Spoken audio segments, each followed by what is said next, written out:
Coming up, new changes come to dining hall payments. And later, dancers at the UI are back in action. Men's basketball faces off against the Cornhuskers. I'll tell you more in sports. It's still winter in Iowa City. Will it warm up in time for March? I'll tell you more in weather. All that and more coming up on this Friday morning edition of DITV News. Don't go anywhere. DITV News starts right now.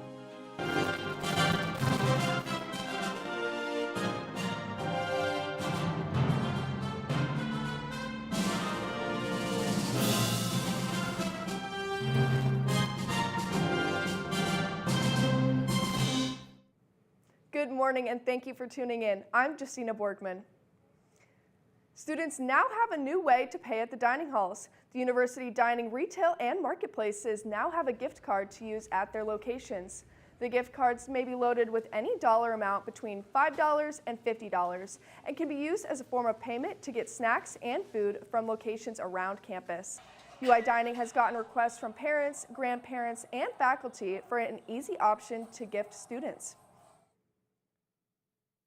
We're really thrilled to be able to offer it. We've talked about it for a couple of years, and it's just a matter of getting all the pieces and parts in place. So we finally got that done. And this comes at a time when dining locations have lost contactless payment options due to Visa rules. Starting this month, tap card functions like Google Pay and Apple Pay will no longer be accepted.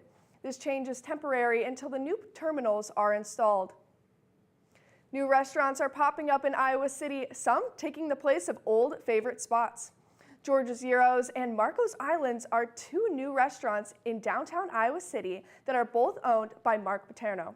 Marco's Island, opened this past Friday. As of right now, the restaurant is only open on weekends. However, Mark plans to extend hours in the near future.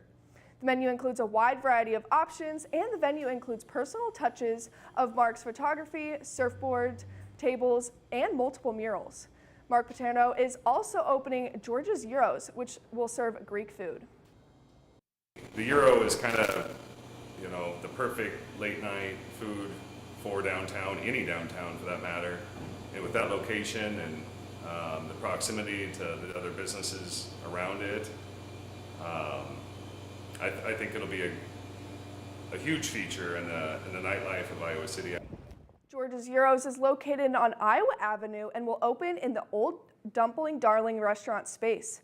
Coming soon, you will be able to purchase gyros on Friday and Saturday nights. As the weather warms up, the operating hours will extend into the week.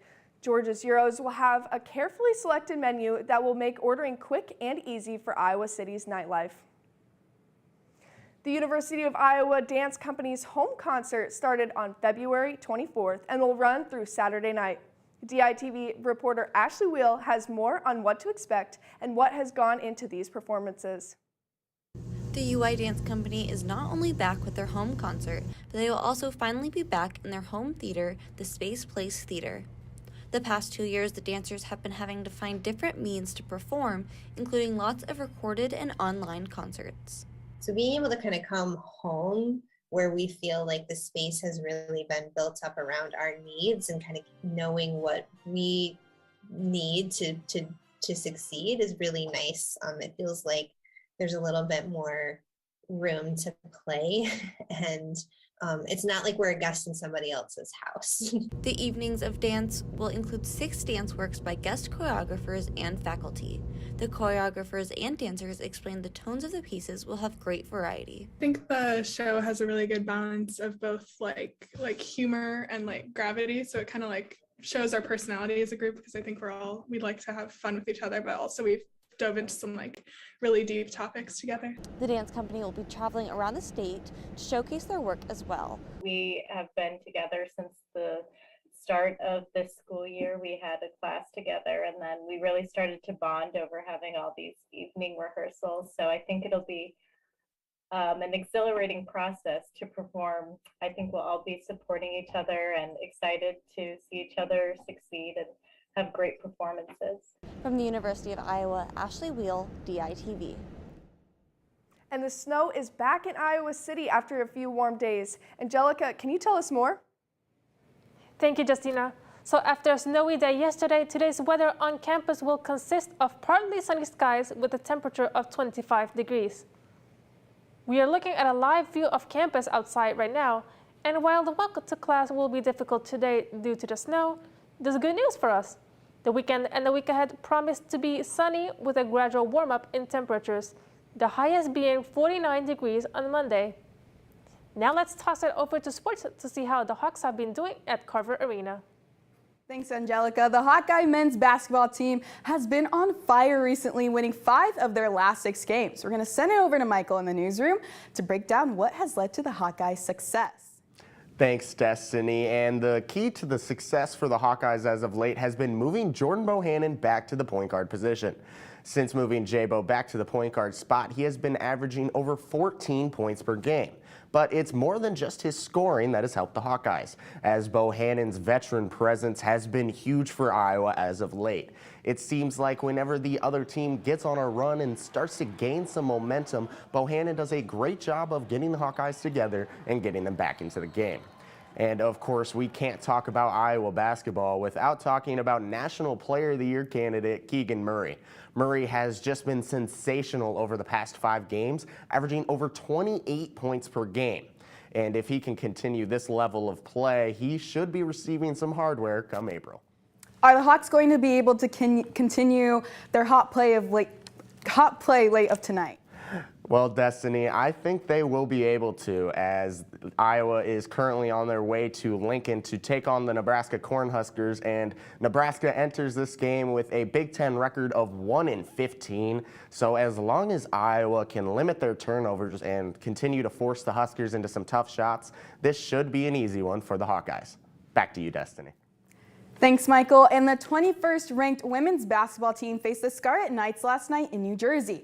In part due to many of their turnovers, the Hawks took home the win 87-78, with sophomore Caitlin Clark recording 32 points and 9 assists. This extends their record 19-7 on the season. Tune back in on Monday for a recap of the Hawks game against the Michigan Wolverines this weekend. Iowa wrestling wrapped up its regular season this past weekend. DITV sports reporter Lucy Friedel tells us more about the Hawks season. The Hawks ended their regular season on a high this past Sunday with a victory over number 10 Nebraska 20-15. This victory was their 5th straight win over the Cornhuskers and gave their head coach Tom Brands his 250th career win. This season marked the final time fan favorite Alex Marinelli will be competing as a Hawkeye after 5 years on the team. This season also marked the first time the Hawks lost after a 29-game win streak that went back to their championship-winning season in 2020. There's still time to see the Hawks compete, however, as Iowa heads to Lincoln for the Big Ten Championship on March 5th and 6th. Later today, the 13th ranked Jim Hawks travel to Minneapolis to take on the number 8 Golden Gophers. This is the second match against the teams this season. On January 17th, Iowa fell 195.950 to 196.900, but the loss highlighted the strong performances by Lauren Guerin and Claire Kaji, who both posted scores of 9.925. Since then, the Hawks have been undefeated in their non-group meets, as they are currently riding a 4-match win streak. Iowa will hope to ride that momentum to a better result than 5 weeks ago. Following this meet, the Hawks will have 2 more matches against Iowa State and California before the Big Ten Championships on March 19th. Iowa is currently sitting at 4th in the Big Ten. The Hawkeyes hit the mats at 4:30. You can stream the match on the Big Ten Network. Tune in on Monday for an update on how the Hawks did against Minnesota. Back to you, Justina. And now, to round off the show, we're going to meet our DITV Pet of the Week. This week's furry friend is Bella. Bella is the best friend of DITV digital liaison Dominic DiCarlo. Bella's favorite activities include going for long walks, playing catch with her frisbee, and bossing around her little sisters, Brighton and Mitzi. If you'd like to submit your DITV Pet of the Week, email ditvvo@gmail.com with the subject DITV Pet of the Week. Make sure to add some fun facts and a picture about your furry friend. Thank you for tuning in to DITV News. Head over to thedailyiowan.com for all of your latest news between Monday and Friday. And tune back in for Monday for another news and sports update. From DITV News, I'm Justina Borgman. Have a great day.